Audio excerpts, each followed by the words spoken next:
नमस्कार, आप देख रहे हैं मुद्दा गरम है। मैं हूं आपके साथ राहुल सौमित्र। नया साल हो या दिन रविवार का हो, जब आपके बहस की जरूरत होगी, जब आपके मुद्दों की बात होगी, तो IBC 24 हमेशा बहस करने के लिए तैयार है।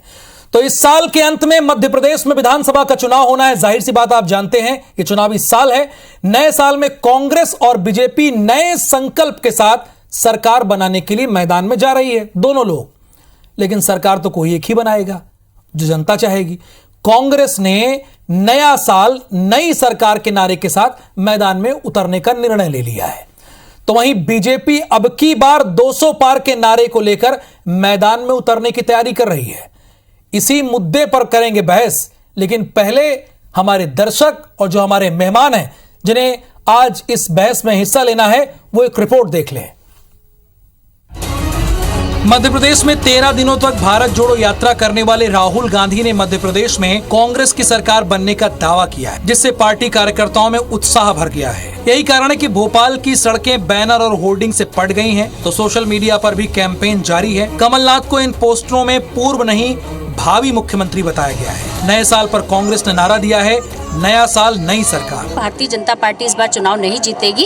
कांग्रेस का संकल्प है कि हम नया साल नई सरकार बनाएंगे, नया साल कमलनाथ जी की सरकार बनाएंगे। ये संकल्प जनता का है, नए साल का। जनता के बीच में भाजपा जाए, उसको खुद पता चल जाएगा कि जनता उधार बैठी हुई है। 2023 का चुनाव आएगा और जनता भारतीय जनता पार्टी को सत्ता से 2018 के जैसे बाहर कर देगी। अभी तो सिर्फ डीपी बदली है, नया साल नई सरकार की। साल के आते खत्म होते होते ये सरकार ही बदल के रख देंगे मध्य प्रदेश। वहीं बीजेपी ने मध्य प्रदेश विधानसभा चुनाव में 51% मत हासिल करने और 200 से ज्यादा सीटें जीतने का लक्ष्य रखा है। भारतीय जनता पार्टी लगातार अपने संगठन को सुदृढ़ बनाने के लिए, विस्तार करने के लिए प्रयास कर रही है, क्योंकि अब की बार 200 पार ये नारा नहीं है, ये हमारा संकल्प है। मध्य प्रदेश में 10 महीने बाद विधानसभा चुनाव होना है, जिसके लिए दोनों ही दल नए संकल्प के साथ चुनावी मैदान में जाने की तैयारी में है।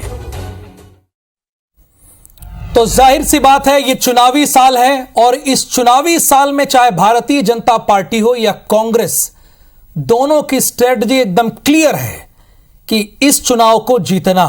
और इसीलिए आज कांग्रेस यानी पहले दिन की शुरुआत, नए वर्ष की शुरुआत पर, इस चुनावी साल की शुरुआत में उन्होंने लिखा, नया साल नई सरकार।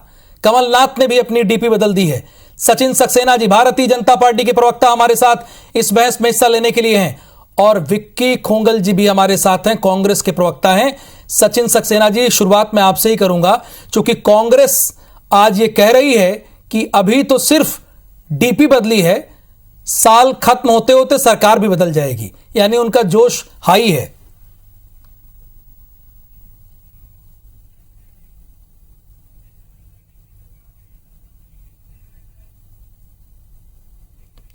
तो चलिए, कुछ टेक्निकल प्रॉब्लम है, आपसे मैं बात करूंगा। विक्की खोंगल जी, पहला रिएक्शन आपसे, ये आप किस आधार पे कह रहे हैं? आपका जोश इतना हाई है, आप कह रहे हैं कि नए साल में नई सरकार। देखिए राहुल जी, जोश हाई होना या कोई आधार होना, जो है लोकतंत्र में सबसे बड़ा जो आधार होता है वो होती है जनता की, जो जनता का मूड, जनता का जो ध्यान है वो किस ओर है। आज मध्य प्रदेश में नया साल नई सरकार का जो संकल्प हमने लिया है वो महज कांग्रेस का या कांग्रेस के कार्यकर्ताओं का नहीं, मध्य प्रदेश की 8 करोड़ जनता का संकल्प है। मध्य प्रदेश में भारतीय जनता पार्टी के विगत 18 वर्षों के कुशासन से जिस प्रकार से मध्य प्रदेश की इमेज, मध्य प्रदेश की ब्रांडिंग, उसकी पहचान जो है वो घोटालों से, भ्रष्टाचार से, महिला अत्याचार से, अवैध शराब की हम बात करें, आदिवासियों पर अत्याचार की बात करें, हमारे दलित भाइयों पर अत्याचार की बात करें, कि बदहाल किसान जो कि आज खाद और बीज तक के लिए परेशान किसान भाई को होना पड़ता है। आपने एक बात कही कि जनता का साथ, ये सारी लोकतंत्र में जिसको जनता का साथ मिल जाए, आप यही कह रहे हैं। ये सारी चीजें तो क्या भारत जोड़ो यात्रा और संकल्प यात्रा के बाद आप ये कह रहे हैं? देखिए, भारत जोड़ो यात्रा से जो फीडबैक हमें मिला है उसके आधार पर तो मैं बोल ही रहा हूं। उसके बाद ये हम लोग लगातार जनता के बीच में कार्य कर रहे हैं।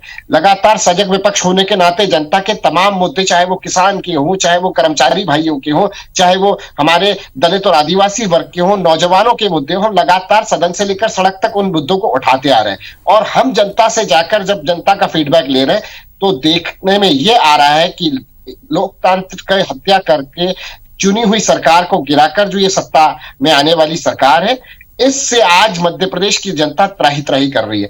मध्य प्रदेश की जनता कहीं ना कहीं आज बहुत बुरी तरह अपसेट है। सचिन जी, मध्य प्रदेश की जनता त्राही त्राही कर रही है, ये विक्की कोंगल जी की कांग्रेस ने समझ लिया है और इसी आधार पर वो लिख रहे हैं कि नई साल नई सरकार।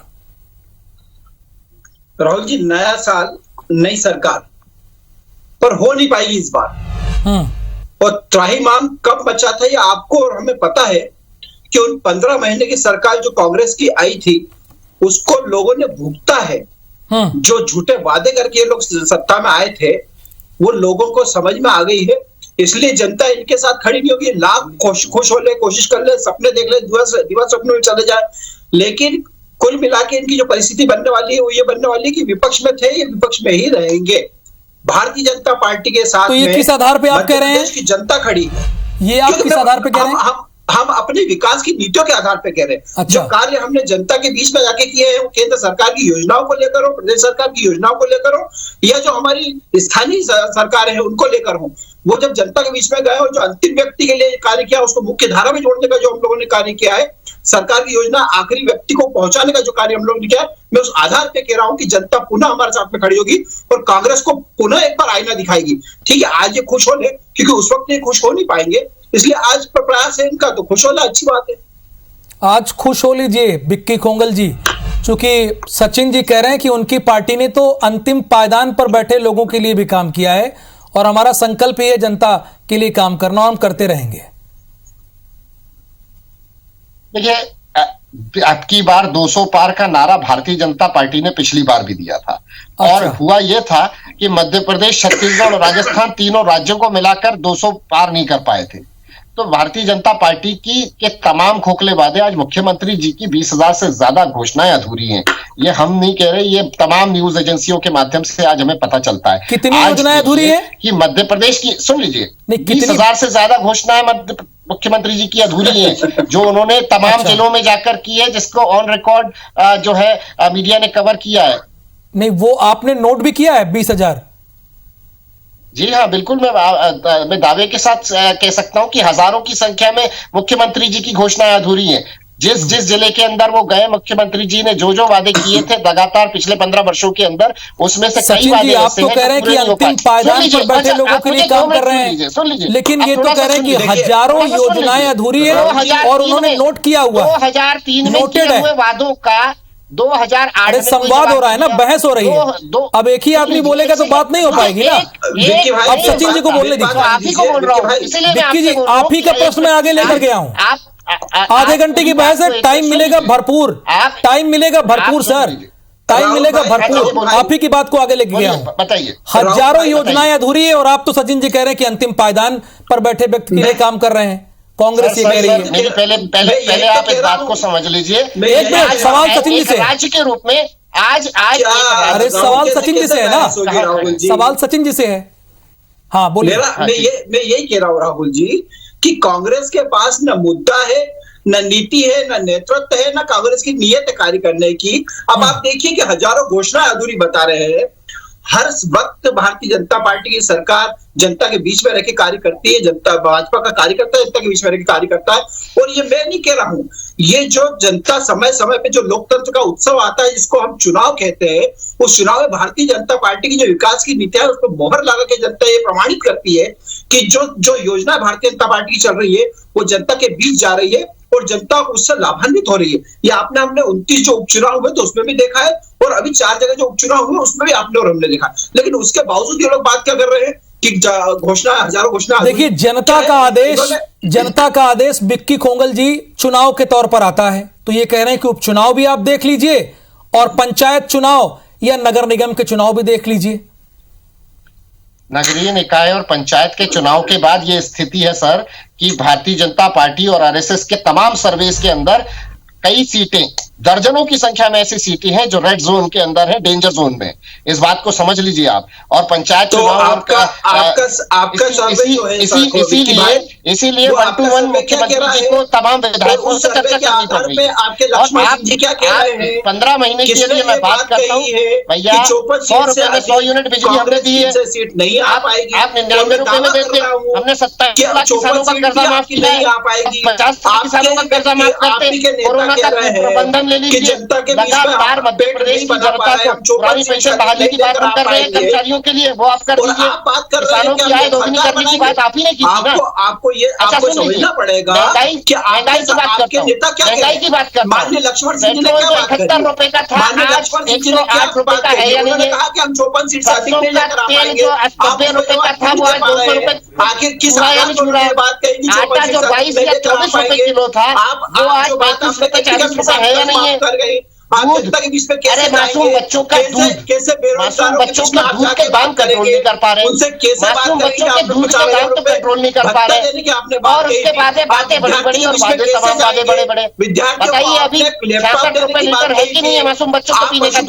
बताइए कि 18% जीएसटी है क्या नहीं दवाइयों पर? चलिए, मुद्दा गर्म में भारतीय जनता पार्टी और कांग्रेस बड़ी दमदारी से अपनी अपनी बात को रख रही है। कल को देने सुनहरा आकार आ रही है कमलनाथ की सरकार, नया साल नई सरकार। ये पोस्टर जगह जगह पर कांग्रेस ने मध्य प्रदेश में लगाया है और इसके पीछे वजह क्या है, यही जानने की कोशिश आज की हम इस बहस में कर रहे हैं। मुद्दा गर्म में हमारे दोनों मेहमान लगातार जुड़े हुए हैं। तो सचिन सक्सेना जी, भावी मुख्यमंत्री भी इन्होंने बता दिया और नई सरकार भी बता दी है, और इसके पीछे बिक्की कोंगल जी तर्क ये दे रहे हैं कि जिस तरह से भ्रष्टाचार और बेरोजगारी और हजारों अधूरे वादे हैं उससे जनता त्रस्त है। राहुल जी, हमने गाना सुना था, एक रहीन ईर, एक रहीन बीर, एक रहीन फत्ते और एक रहीन हम। तो ईर कहीं चलो हमो सरकार बनाए, बीर कहीं चलो हमो सरकार बनाए, फत्ते कहीं चलो हमो सरकार बनाए, कमलनाथ जी कहीं चलो हमो सरकार बनाए। तो इस स्थिति में जिसमें कांग्रेस चल रही है तो कोई भी सरकार बनाने का दावा कर सकता है, लेकिन जनता इनसे पूछेगी जब जनता के बीच में जाएंगे कि आपने जो 2 लाख कर्ज माफी की बात कही थी, विक्की भाई बैठे हुए, मुझे एक नाम बता दीजिए विक्की भाई जिसका 2 लाख का कर्ज माफ हुआ हो, ऐसा किसान बता दीजिए। मुझे एक नाम बता दीजिए। हर डिबेट में आप एक एक नाम पूछने लगते हैं। निश्चित तो क्या विक्की कोंगल जी आपके पास एक नाम भी नहीं है जिसका 2 लाख का कर्जा माफ हुआ हो? चूंकि मैं जब से बहस कर रहा हूं, बीजेपी वाले यही कह रहे हैं कि एक नाम बता दें, एक नाम बता दें। राहुल भाई, तो आप ये बता ही दीजिए अगर किया हो तो। द्वंद्व और इनकी दोहरी मानसिकता और इनका अंतर्द्वंद देखिए। जो भारतीय जनता पार्टी सदन के अंदर कहती है कि 27 लाख किसानों का कर्ज माफ हुआ है, उसके वक्ता और प्रवक्ता डिबेट में बैठकर एक नाम पूछते हैं, तो इससे इनका अंतर्द्वंद और मानसिकता साफ दिखाई दे रही है। दूसरी बात आप इस बात को समझ लीजिए, बात कर रहे हैं मध्य प्रदेश की जनता और सुनहरे सपनों की। आप बताइए, कोरोना का कुप्रबंधन हो, भ्रष्टाचार, बांध का घोटाला हो, चाहे आयुष्मान घोटाला हो, चाहे नर्सिंग घोटाला हो, ये तमाम घोटाले मध्य प्रदेश के सरकार के इसी सत्र में सामने आए या नहीं आए? ये तमाम घोटाले चीख कर मध्य प्रदेश की जनता के मन को कचोट रहे या नहीं कचोट रहे? मध्य प्रदेश की 8 करोड़ जनता आज इन मुद्दों पर सवाल पूछ रही है, नहीं पूछ रही। सारी बातें आज मध्य प्रदेश की जनता पूछ रही है सर। मध्य प्रदेश का वो किसान पूछ रहा है जो खाद और डीपी के लिए लाइनों में लगा है। अब धारा प्रवाह दोनों लोग बोल ही रहे हैं, अब धारा प्रवाह दोनों लोग बोल रहे हैं, रुक नहीं रहे हैं। जिंदगी और धारा प्रवाह, देखिए ये चुनाव बड़ा इंपॉर्टेंट है। एक के 15 महीने हैं तो एक के 3.5 साल हैं। तो बिक्की कोंगल जी वही तो चैलेंज दे रहे हैं सचिन जी कि 2 लाख कर्जा अगर आपने किसी एक भी किसान का माफ कर दिया हो तो उनके पास पोस्टल ऑर्डर भेज दीजिए, व्हाट्सएप भेज दीजिए, मैसेज कर दीजिए। वो तो बहस में कह रहे हैं, इसी बहस में कह रहे हैं, आपको चैलेंज दे रहे हैं। चलिए ना, 1 मिनट, दूध का दूध पानी का पानी हो जाएगा ना इस बहस में। 1 मिनट ना सचिन जी, बिक्की जी, पहली और सबसे जरूरी चीज, हाँ, 2003 में किए हुए वादों को 2008 में कोई हिसाब नहीं दिया, 2008 में किए हुए वादों का 13 में कोई हिसाब नहीं दिया, 2013 में किए हुए वादों का 2018 में कोई हिसाब जिसने नहीं दिया वो 15 महीने पे सवाल पूछे, ये लाजमी नहीं है, ये जायज नहीं है। पहली चीज तो ये। दूसरी चीज कि अगर सरकार सदन में ये कह रही है कि 27 लाख किसानों का कर्जा माफ हुआ है, तो भारतीय जनता पार्टी के प्रवक्ता एक नाम क्यों पूछते हैं? 27 लाख किसानों की सूची देते हैं। चलिए एक बात आ गई, कहाँ देना है, एक बात आ गई, बहस आगे बढ़ाते हैं। एक बात आ गई सचिन जी, देखिए वो ये कह रहे हैं चूंकि विधानसभा में जो बात कही जाती है इधर उधर की नहीं होती, ऑन रिकॉर्ड होती है। वो कह रहे हैं कि आप विधानसभा में कहते हैं कि 27 लाख लोगों का कर्जा माफ हुआ है और टीवी पर आप एक नाम पूछते हैं, एक बात। और दूसरी बात वो कह रहे हैं कि आप 15 महीनों का हिसाब मांग रहे हैं कि हम तो, आपका तो लंबा कार्यकाल है, जनता उसका हिसाब मांग रही है। ये विक्की खोंगल जी का आरोप है। सचिन जी देखिए राहुल भाई, देखिए इसलिए मांग रहे हैं, ये लाख बात कर ले कि 27 लाख कर्ज माफ कर रहे हैं। 27 लाख कर्ज अगर इन्होंने माफ कर रहे हैं तो इन्होंने 5,600 करोड़ रुपए उसमें सोसाइटी के पैसे का उपयोग करा, जिसके कारण सोसाइटी डिफॉल्टर हुई थी। मैंने इनसे एक प्रश्न पूछा कि आप मुझे एक नाम बता दीजिए जिसका 2 लाख का कर्ज माफ हुआ हो। मेरे प्रश्न को स्पष्ट समझिए, जिसका 2 लाख का कर्ज माफ हुआ। आपने कहा था हम 10 दिन में 2 लाख की किसान की कर्ज माफी करेंगे। आप मुझे एक सिंगल नाम बता दीजिए, आप मुझे सिंगल नाम बता दीजिए ऐसे बेरोजगार युवा का जिसका 4,000 रुपए भत्ता आपने दिया। विक्की खोंगल जी, सचिन जी का कांटा वहीं अटक गया है। इस बात को लेके सचिन जी का कांटा अटक गया है, वो रिसर्च करके आए कि एक नाम बता दीजिए। राहुल भाई, सचिन जी का कांटा कहीं से भी अटका हो, मुझे उससे कोई लेना देना नहीं है। मैं मध्य प्रदेश की नहीं, मुझे लेना देना है। आप दोनों हमारे पैनलिस्ट हैं भाई, आप दोनों हमारे सम्मानित पैनलिस्ट हैं और मुझे जनता को रिपोर्ट करना होता है। रख दिया मैंने। आप मुझे बताइए, आप एक जज के रूप में बात कीजिए। आज मध्य प्रदेश के ऊपर 3,91,000 करोड़ रुपए का कर्ज है। नहीं सर, मध्य प्रदेश के ऊपर 3,91,000 करोड़ रुपए का कर्ज है। तमाम बड़ी एजेंसियों ने 50,000 करोड़ रुपए हम लोग सिर्फ ब्याज के रूप में दे रहे हैं। अगर हम 33वें नंबर पर हैं 36 राज्यों में, हम गरीबी के इंडेक्स की बात करते हैं, तो ये सारे तमाम आंकड़े हम झूठे और हवाई नहीं कह रहे। ये केंद्रीय एजेंसियों की भी रिपोर्ट सामने आती है कि मध्य प्रदेश के अंदर, मध्य प्रदेश बीमारू राज्यों में चौथा सबसे पिछड़े हुए राज्यों में है। तो 18 साल का कुशासन, हम इसी को तो कह रहे हैं। और हम इनका कांटा यदि उसी पर अटका बहुत पीछे ढकेल दिया है और ये कह रहे हैं कि विधानसभा में भी बात कही है। सचिन जी, जिन पर हमें ध्यान देना होगा। देखिए कर्ज में है मध्य प्रदेश, मातृ मृत्यु दर, शिशु मृत्यु दर, कुपोषण की हम बात करें, ये सारी जगहों से ध्यान भटकाना चाहते हैं। बस एक बात, 15 महीने, अरे भैया 15 महीने में हमने 100 रुपए में 100 यूनिट बिजली दी थी, आप 99 रुपए में देते हैं, तब हम मानते हैं। हमने 27 लाख किसानों का कर्ज माफ किया, 50 लाख किसानों का कर्ज, तब हम मानते हैं। आपको लगातार सिवाय जनता का ध्यान भटकाने की और कुछ नहीं आता। चलिए एक बात बताइए, कृषि के उपकरणों पर कितना प्रतिशत जीएसटी बताइए? पार्टी की सरकार में आई है, बताइए कितना प्रतिशत जीएसटी है कृषि की? यदि हम बात करते हैं तो कृषि के उपकरणों पर चलिए फाइनल जीएसटी। अब आप लोग आपस में बहस मत कीजिए ना, आपस में नहीं। एक तरफ नया साल नई सरकार, दूसरी तरफ 51% वोट, तो उसका आधार क्या है? दोनों लोग से पूछ लेते हैं, जनता को भी पता चल जाता है। शुरुआत सचिन जी आपसे, मैं आपको 1 मिनट दे रहा हूं बिना रोक टोक के। जी 51% अगर हम वोट का टारगेट लेकर चल रहे, लक्ष्य लेकर चल रहे, तो निश्चित रूप से उसके पीछे हमारी विकास की नीति है। जो कार्य हमने घर घर जाके कर रहे हैं, जो लोगों को हमने केंद्र सरकार की योजना का लाभ घर घर जाके दिया है, जो प्रदेश सरकार की योजना का लाभ घर घर जाके दिया है, जो एक बीमारू राज्य में 2003 में मिला था, उसको अगर आज विकसित राज्य में स्वर्णिम मध्य प्रदेश की तरफ अगर आज हम बढ़ रहे हैं, तो भारतीय जनता पार्टी की सरकार में बढ़ रहे हैं। हम उन योजनाओं को लेकर लोगों के बीच में जाएंगे, हम अपने उन किए हुए कार्यों को लेकर लोगों के बीच में जाएंगे, जिन कार्यों के माध्यम से हमने कहीं ना कहीं अंतिम। ठीक है सर, आपके 1 मिनट यहाँ हो गए। किया है विक्की खोंगल जी, नया साल नई सरकार, इसके पीछे क्या वजह? नए साल नई सरकार के पीछे राहुल जी ये हमारा संकल्प है कि मध्य प्रदेश को हम भ्रष्टाचार मुक्त, बेरोजगारी मुक्त, अपराध मुक्त, महंगाई मुक्त, माफिया मुक्त मध्य प्रदेश का हम निर्माण करेंगे। कमलनाथ जी के नेतृत्व में करेंगे। कमलनाथ जी पर जो जनता ने भरोसा किया था, उनके चेहरे को देखकर जिस प्रकार के कार्यशैली उनकी थी, जिस पर मध्य प्रदेश की जनता ने भरोसा किया था, उस भरोसे को निभाएंगे। 2018 में यदि हमारे साथ गलत हुआ है, उसका भी जनता परिणाम भारतीय जनता पार्टी को देने के लिए उधार बैठी हुई है। और मध्य प्रदेश की जनता दोबारा कमलनाथ जी को चुनकर मध्य प्रदेश का मुख्यमंत्री बनेगा। चलिए बहुत बहुत शुक्रिया, मुद्दा गर्म है में आप दोनों ने भाग लिया। इसमें भारतीय जनता पार्टी कह रही है कि हमने बीमारू राज्य से मध्य प्रदेश को विकसित बनाया, तो कांग्रेस का कहना है कि बहुत पीछे पीछे कर दिया मध्य प्रदेश को, और आज हर व्यक्ति कर्ज में है। सबसे ऐसा राज्य है जहां पर सबसे ज्यादा कर्ज लिया गया है, और इसीलिए हमने ये लिखा है नया साल नई सरकार। आपने भारतीय जनता पार्टी और कांग्रेस दोनों की बात सुनी, तय आपको करना है। फिलहाल मुद्दा गरम में आज के लिए बस इतना ही। मुझे दीजिए अनुमति, नमस्कार।